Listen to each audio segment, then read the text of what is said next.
Welcome to the Marie Manuchehri podcast. Over the last 30 years, it has been my joy to assist humanity in aligning with their magnificence so they may heal, discover their natural gifts, and communicate with loved ones living on the other side. May you also experience delight while we dance in the powerful, intuitive world of energy. Let's get going. Welcome to Where Energy Meets the Divine. I'm excited that we get to be together again. I'm recording in the Pacific Northwest on February 19th, 2025. We're getting very close to an incredible alignment of planets. Not to mention the fact that there's going to be an interesting dance in the air, if you will, when Venus retrogrades in Aries. It's going to affect a lot of late degree Pisces and early degree Aries. So wherever you have that in your chart in significant areas, late degree Pisces to early degree Aries, I would be looking forward to some major shifts in consciousness, to some incredible experiences that could be happening in your life. We have a lot going on astrologically, and we have a lot happening in the world at large, which is quite interesting. So I love astrology and like to give a few points. I'm not an astrologer, so don't ask me your complicated questions because I won't know the answer. I've never studied astrology, but I think it's phenomenal. And remember, I'm super excited about Neptune, or Aries moving into Neptune, or Neptune moving into Aries. I'm not sure what is the correct language for that. So looking in your chart to wherever Aries is in your chart, like what house is it in, could give you a big awareness about what's going to be happening over the next 14 years, a theme that could be happening in your life with Neptune, this large outer planet, making a significant, it moves every 14 years. So we will never experience, everyone who's on Earth will never experience it again in Aries. Neptune moving into Aries, which is kind of cool. Today, before I go to the phone lines, and for those of you who are new to my podcast, thank you for listening. Thank you for subscribing. Thank you for liking. I read all of your questions, everyone, or your comments. Thank you so much. They're really quite lovely. And I'm grateful to be here and have all of us learn together. It's fun. But before I do that, before I listen to voicemails and answer people's questions, I want to talk about this really interesting vibration of lack. I've heard it twice now in recent months, where individuals who, for whatever reason, for logical reasons, needed to resort to financial assistance somehow in their life, like Medicaid or food stamps. And I think that's a wonderful thing to have happen to have these offerings. I know my mother raised 5 children on her own with no child support. And occasionally she would have to get food stamps, or occasionally we would have to go to the food bank. I know that for our dental appointments, the majority of the time she did get assistance. So probably some form of Medicaid. I didn't know what it was like these coupons my mother would give the dentist. And I'm really grateful. My mother worked 2 to 3 jobs, and we had a lovely roof over our head, a safe place to live. And I'm really grateful that these subsidies were available to us. Well, I've recently talked to a couple people who are too afraid. Like they have the subsidies, right? They needed them for good reasons, but they're afraid to let their income rise so that they don't need those subsidies, which is really interesting. I don't remember my mother ever being afraid of that. I think she was more like, dang it, I have to go get some food stamps. You have to feed us, or I got to go stand in line at the food bank. We don't have enough food. So I'm not saying either perception is accurate or inaccurate. I just think it's really lovely to allow all of us. We have enough resources on Earth. We have enough food on Earth to feed and take care of everyone. This is the truth. It is not a lie. It is not a joke. And as most humans are starting to figure out, who didn't know, especially Americans are pretty naive to American politics, that the United States has and currently still is the most generous country in the world.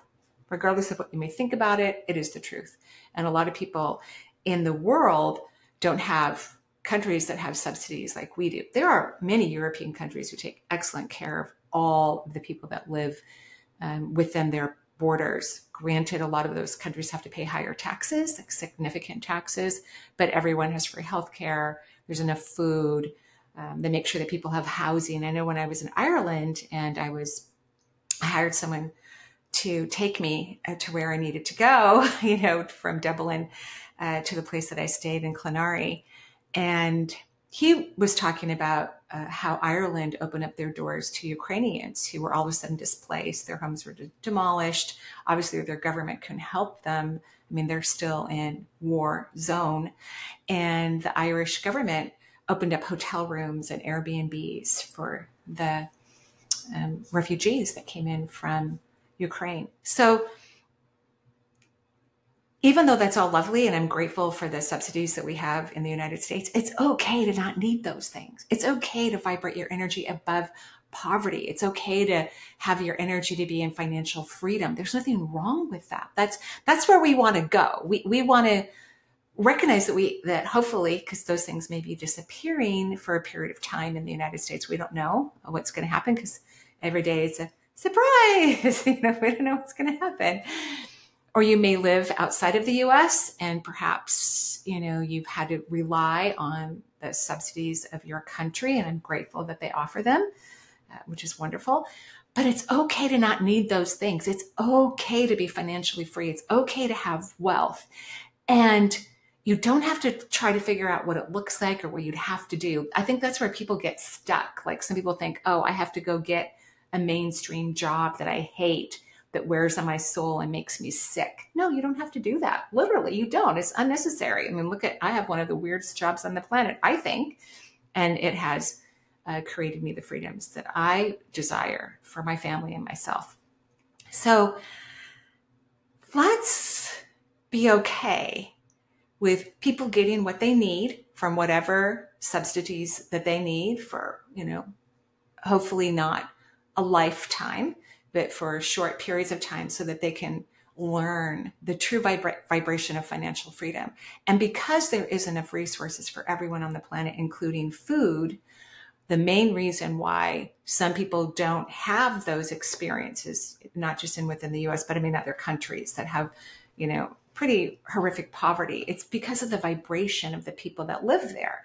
And maybe the earth itself. I've always thought that to help the Middle East stop warring against each other, because it's been going on for a really long time. There's consistent fighting between Middle Eastern countries. I always thought we should get huge crystals, like a beautiful quartz crystal, stunning rose quartz, amethyst. Like huge, probably tons and tons of weight, and dig them deep into the soil so they could start to change the vibration that would eventually affect the people. No one has done that as I know of as of yet. But I think you understand what I'm saying is the vibration within the person needs to change. Like it's okay to be financially free. It's okay to be successful. It's okay to be richly rewarded. You don't have to sacrifice your desires or what feels right for you in order to have that success. It's unnecessary.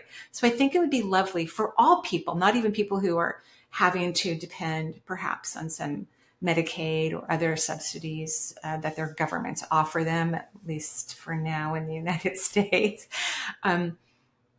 that we all need to get comfortable with allowing our worth and our value, because that's really what this is about.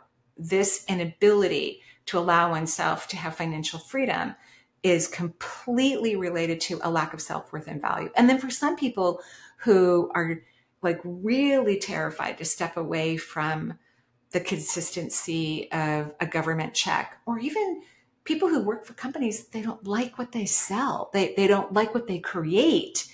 They don't like the company. They don't believe in it. They don't like the politics of it, but they're too afraid to step away from that paycheck because they think they're never going to get the same type of paycheck or the same type of benefits. So in other words, some people feel they have to, sell their soul in order to have food or keep their family comfortable.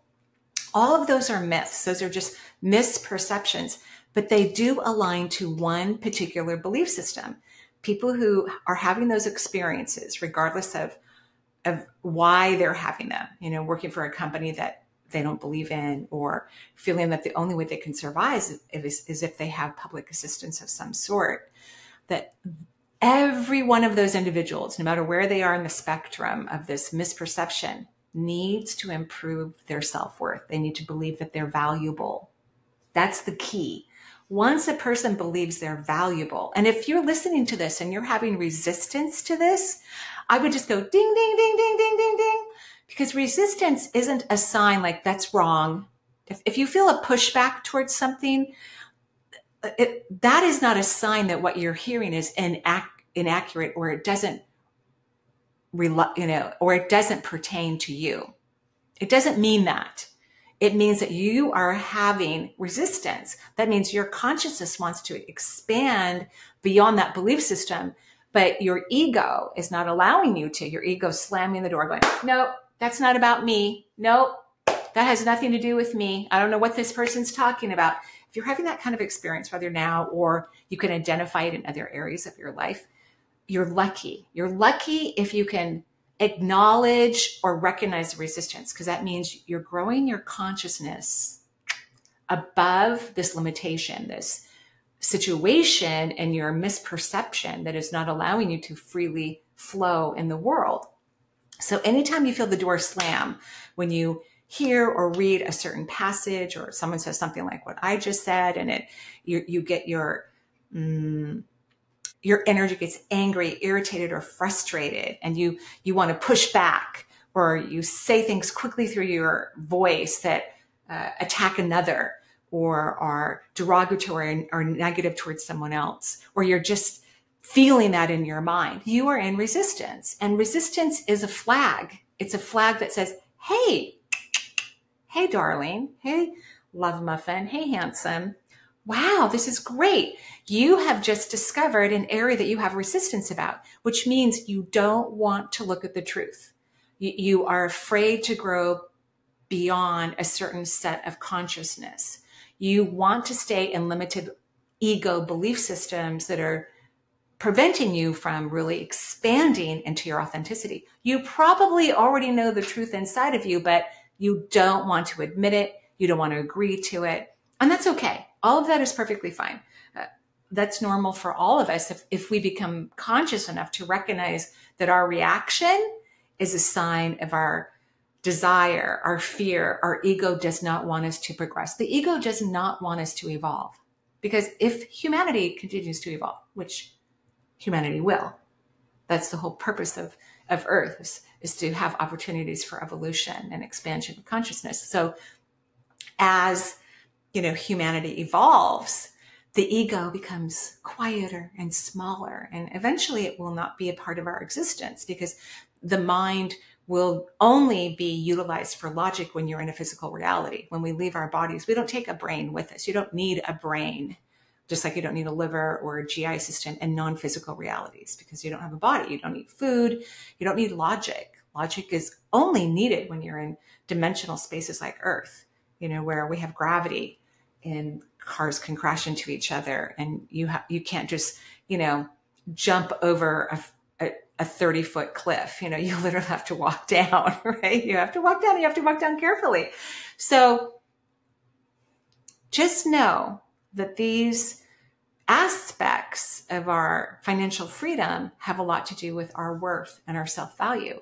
Having internal dialogue with yourself often about that you're valuable, you're precious, you're wonderful, you're amazing.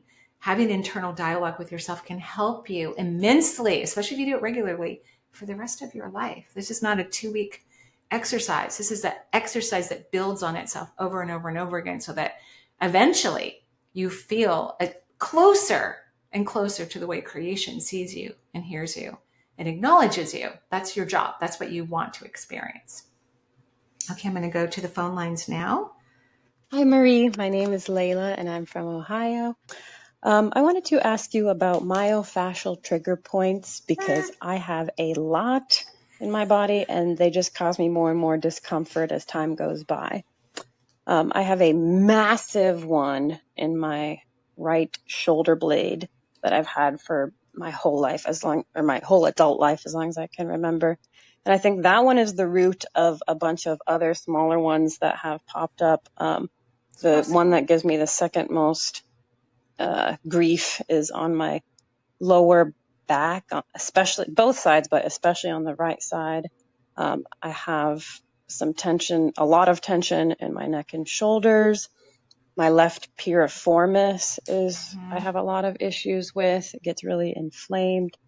And I have a lot of tightness and tension going down my forearm, hand, and wrist especially on my right side, which I know is all over the place. Yeah, it's okay. But I would love to hear any insight that you might have. I know that this is connected to how energy is flowing in my body, but I just not sure how exactly to address it. Currently, I'm doing dry needling therapy and just stretching. I wouldn't recommend that. But yeah, it's just, I wouldn't recommend that. Causes me more and more discomfort as time goes by. And I would just love to hear any insight that you have about this. Thank you so much again for all that you do, and stay blessed. Oh, thank you. And blessings to you as well, Layla. So I wouldn't do the dry needling. I don't think it's going to be effective. What you have going on is pretty deep, and you need an expert like a Rolfer to work on your fascia. So fascia, as I'm sure you know, is like this beautiful, almost invisible mesh netting that wraps around all of our muscles. It's throughout our tissues everywhere. And people who internally control, well, you externally control too. What I heard when I listened to this message is that you're a referee in the lives of others that are around you. And I'll describe what that means just from my own personal experience. When I was the referee, when I was married, I didn't like how sometimes my children's father responded, how he parented.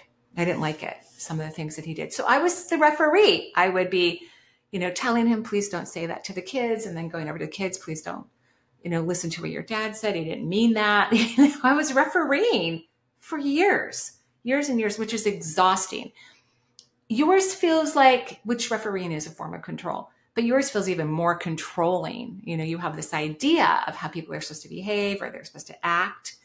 And so you're refereeing. If it's not people in your life, it's people at your work, could be your family, but you're refereeing somewhere, which is a form of control. And what really needs to happen, what I finally did when I stopped refereeing, and then it became obvious that the relationship wasn't healthy. I'm like, oh yeah, I can't be in this relationship.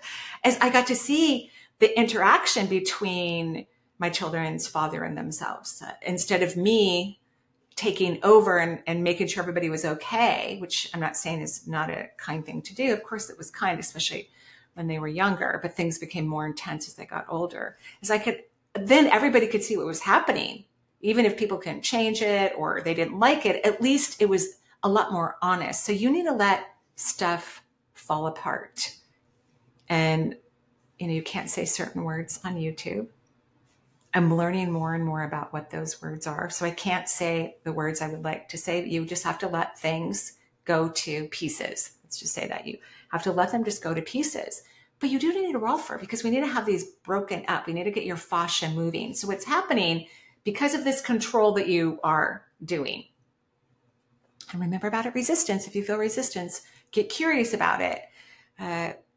We need to go have you see a Rolfer. And Rolfing, it's not painless, but for me anyway, when I've had it, it's a good pain. It's kind of like when a massage therapist gets in there and you have to take some deep breaths, but then it feels so good.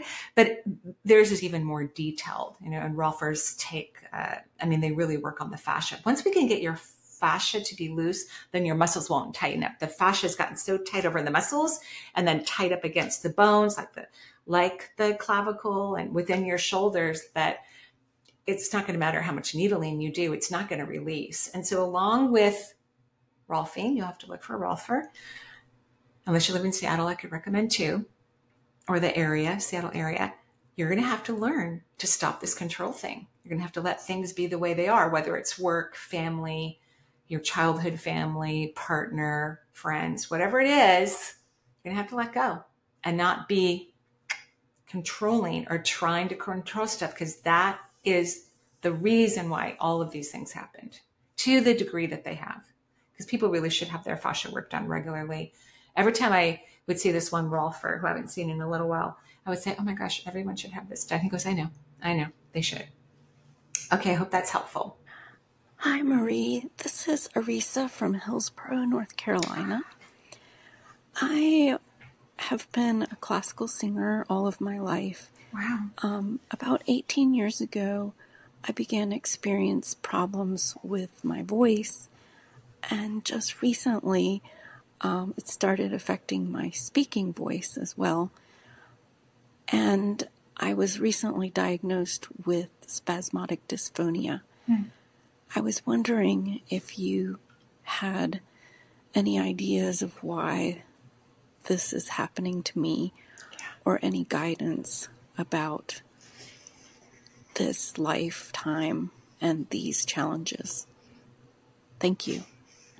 You're welcome so much, Arissa. I'm so sorry this is happening, and thank you for your beautiful singing that you've done throughout your life.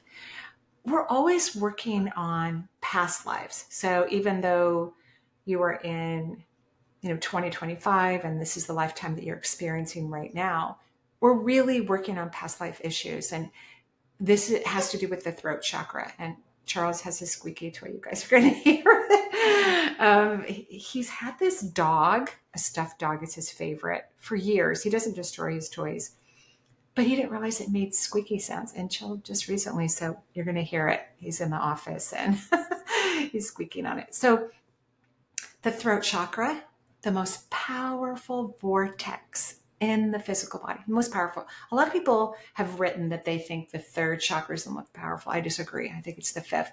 And part of the reason is because the fifth chakra is best friends with the fifth layer of the auric field.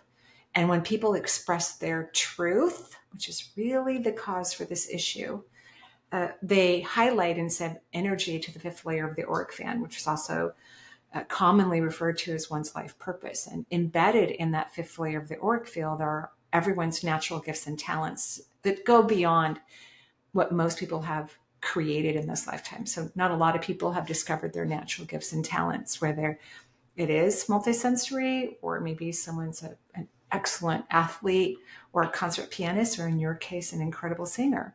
And people have layers of natural gifts and talents, layers and layers. Once you've discovered one, the possibility of discovering others is common. It's not unusual. So what happens is that when people don't speak their truth, they can weaken the systems that are governed by the fifth chakra. So anatomically speaking, that would be the mouth, teeth and gums, the voice box, the vocal cords, the esophagus, tonsils, the cervical vertebrae, the thyroid gland. So basically anything in this area, all the anatomy and physiology in this area, when we're not speaking our truth, it weakens potentially the anatomy and physiology in that area. And then that area can succumb to an illness. Like, as I've mentioned before, the most prescribed medication in the United States is thyroid medication. So we have a lot of people who don't speak their truth. And not speaking one's truth has very little to do with being dishonest. It's rarely about lying. Rarely. I've met a lot of people who are dishonest and their thyroids are fine. But it's really about having a deeper sense of truth. Like, I have a very different truth than a lot of people on the planet. I see the world very differently than most people do. I have a completely different experience than a lot of people have in the physical realm. I'm very fortunate that I talk about most of it. I do. I speak about most of it. I express about most of it. And so a lot of people, don't know that they have a different truth in their body, in their awareness of their consciousness than others. They may feel like they see the world like everyone else or like most people, and they may only communicate in that belief system. But you wouldn't be having this health issue if you didn't have a powerful truth deep inside of you that needs to be expressed. And you may not be conscious of it. That is a possibility. Now, truth comes from the second layer of the auric field, the emotional response system. So it has a lot to do with the second chakra, which governs reproductive organs, kidneys, adrenal glands, the lower back. And what a lot of people don't know is that it can take years to break down the energy that then creates disease. So it doesn't happen overnight for most people. It can, but it's rare. It can take decades of lower frequency, lower vibration of energy, let's say, in the anatomy that has a low frequency right now for you in your throat area that's not allowing you to sing. And I'm so sorry. I truly am. So it didn't happen yesterday. It didn't happen overnight. It happened long before it was even diagnosed. So things happen energetically first before they appear in the physical realm. So that tells me that for, I would say, all of your life, you have a very different truth than others, which is a blessing. To be individualized is highly desirable because it allows us to evolve. We don't want to be like other people. We don't want to join organizations that make everybody look and dress and speak the same. That's not healthy, whether that's the military or certain private schools. I don't think that's healthy. Personally, I don't. So if you have an awareness that you see the world differently than other people, I would start expressing it.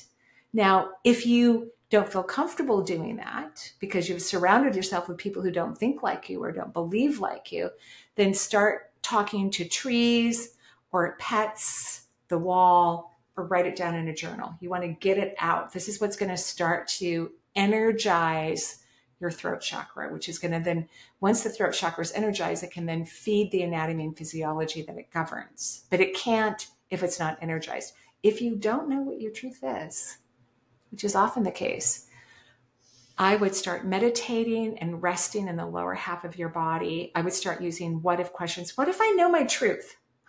What if I've discovered something really unique and magnificent about myself? What if my curiosity for my individualization is on fire?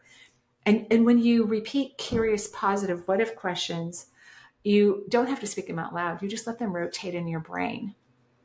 And they begin to change the subatomic particle movement in your brain to match solutions, by the way. And then once you reach a certain velocity of these new particle exchanges, they move through the blood-brain barrier and start to move through your body and start to affect the rest of your anatomy and physiology to align to your truth. And truth is unique. It's different. It's normal to experience the world in a positive way, by the way, not in a like goth energy, although that seems unique, and I'm probably dating myself by using that term. That's not positive energy. Real truth is very positive. It's very transformative. It's powerful. I would even consider writing some books. Perhaps you have a very creative aspect inside of you and you're a novelist. That's what I would do if I were you. And I hope you feel better very, very soon. Thank you for your question. Hello, Marie. This is Maxine. I'm in Southern Oregon. I want to ask you about my second chakra, what you see going on there, and what suggestions you can give me to help reactivate it for finding joy and authenticity. I've had surgeries in that area and abuse, assaults, and stupid victimization, mentality. So I am working on those things. I'm really depending heavily on your recordings, your cards, your books. I've been able to wholeheartedly accept what you're talking about after the experiences I've had. And I'm very much wanting to feel better physically, have less pain, be able to walk better, and, heal the second chakra. I don't really want to give up at this point. I'd like to improve, and go forward. And I'm living someplace where I don't feel safe to work. If I make a little money, then they raise my rent. And so I feel like I have to make a lot of money in order to be able to move out of here and start a whole new life that is not so needy and dependent and disabled and dysfunctional. So it's quite a mess, but I think the second chakra is the key. And I'm very interested to hear what you see about, can tell me maybe about the auric field and the second chakra and how it might improve things. Okay, thank you. And thank you so much for talking about how we're learning things, and everybody's learning things. Some people are new souls, some people are old souls or medium souls. I guess I'm medium to older soul because I have a lot of empathy. Aw. Okay, I'll stop talking. You've been wonderful. Thank you so much. Have a great summer. Thank you, Maxine. So this was, Maxine obviously left this voicemail a while ago, and people have to wait to get my answers, just because we get a lot of voicemail, which I'm grateful for and thrilled. So I loved, Maxine, that you comfortably talked about victimization, because that means that you're conscious of it. So you're not allowing yourself to create more victimization, which is wonderful. And it's just a perception or a belief system. It's not real. Even though you said this second chakra area, but you also talked about walking. So perhaps it's your hips, because the second chakra governs the hips, but the first chakra governs everything that's structural in the lower extremities. So like all your muscles, all your bones, ligaments, and tendons from your hips to your toes. The second chakra primarily governs reproductive organs, the kidneys, the adrenal glands, the lower back, the appendix, and the bladder. It would make more sense if this is root chakra related, because the root chakra is about feeling safe in the world. And so what can help you take up energy like into the first chakra is to feel safe, to feel loved, adored, nurtured, and safe. And you don't always feel that way, and where you live. So when we're manifesting, we do need to appreciate where we are so we can create where we want to be, because everything that we desire is in high frequency. And when we don't like what we're experiencing, we lower our vibration. I'm not asking you to do anything unsafe, of course, do all the appropriate things that you need to do to keep yourself safe. But could you start to feel that everything's okay, that where you are is perfectly fine, that nothing's wrong? Can you start loving even the problems that your body's been experiencing? Can you do that? Could you do that? I think that would be really helpful, because once we can get you feeling nurtured, loved, and safe, you're going to start to take up more energy into the first chakra, which is the root chakra. And then what that does is, after that first chakra feeds all the anatomy and physiology that we're talking about, then it will then move any excess energy to the first layer of the auric field. And the first layer of the auric field is a hologram of all of your anatomy and physiology in total and complete health. And when that area gets energy, it then reminds your anatomy and physiology what health looks like, so that sometimes the body needs to be retrained.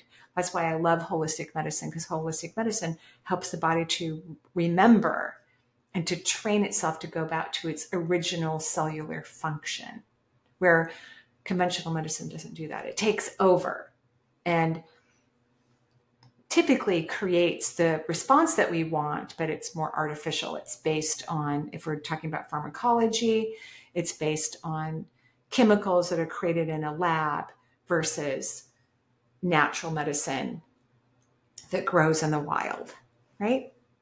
So that's what you need to work on. You need to work on feeling nurtured, loved, and safe, and adored, and cherished. All the things that we want children to experience when they're growing up.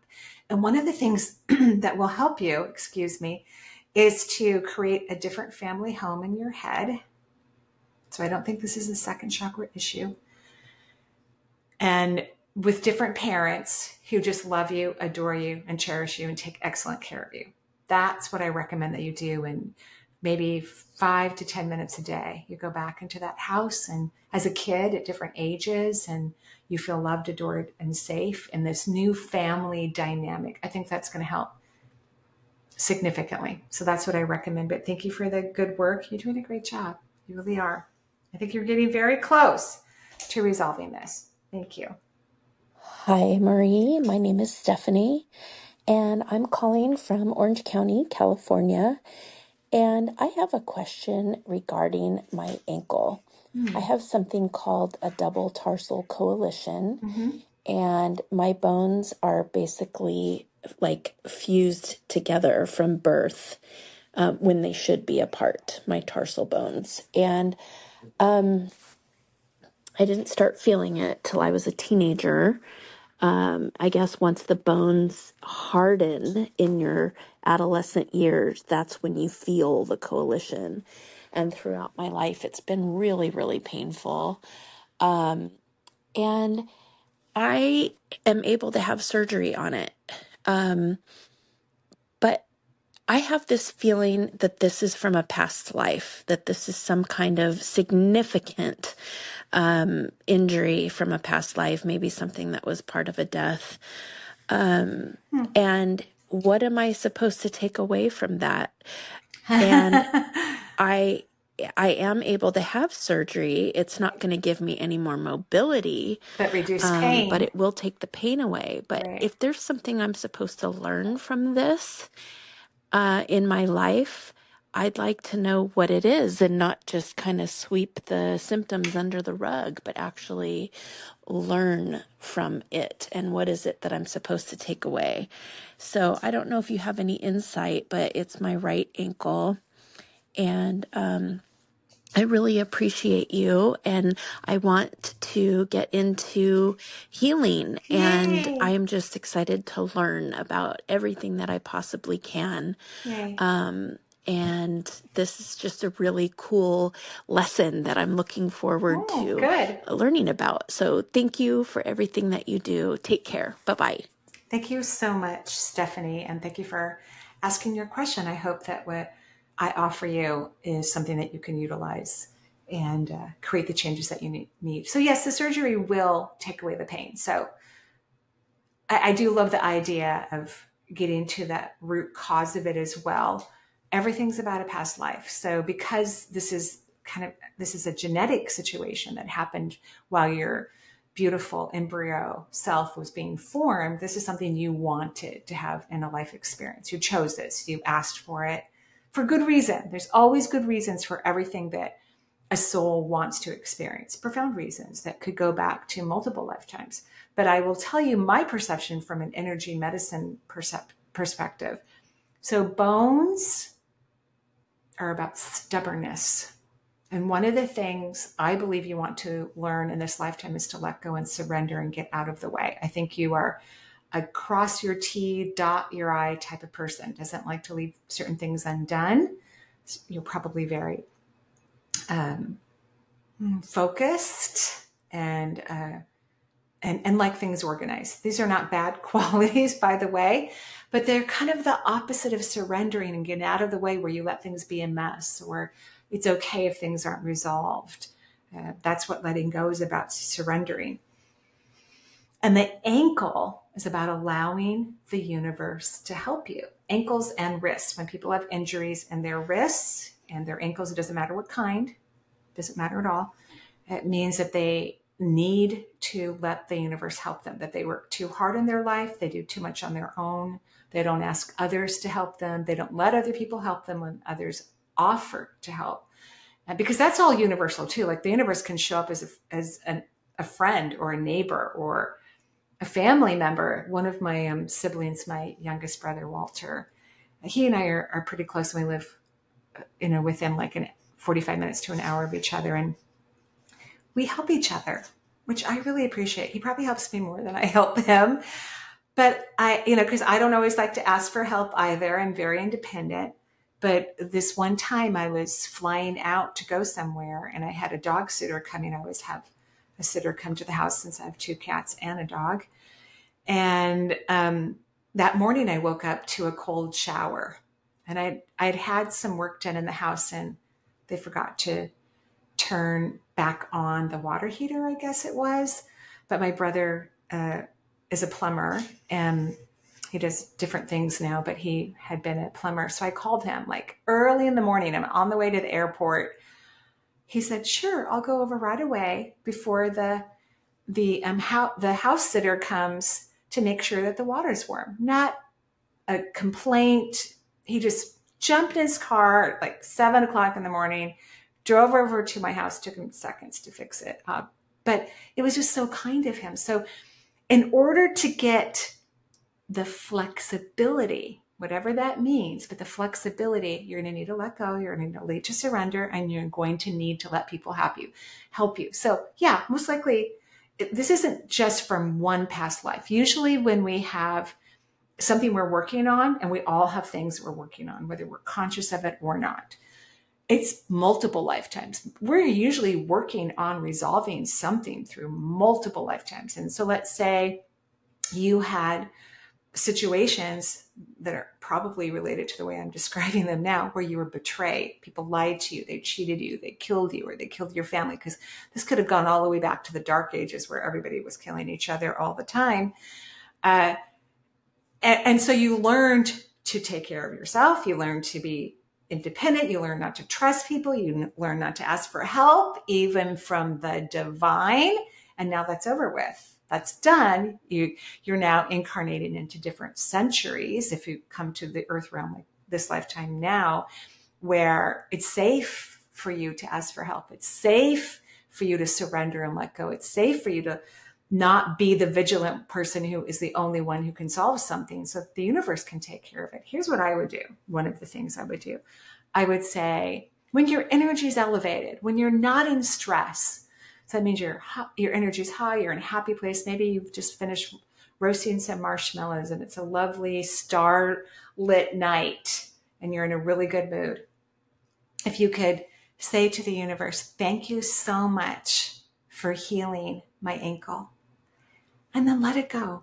Surrender. And work on surrendering in all the other areas of your life. Anywhere where you feel like controlling or over-monitoring or refereeing your life, take a step back, let go, and let the universe take care of it. I hope that's helpful. I really do. And thank you, everyone, for listening to the show today. I will be back on in a couple more days, answering your questions and giving you insight. Joyful blessings. Bye-bye.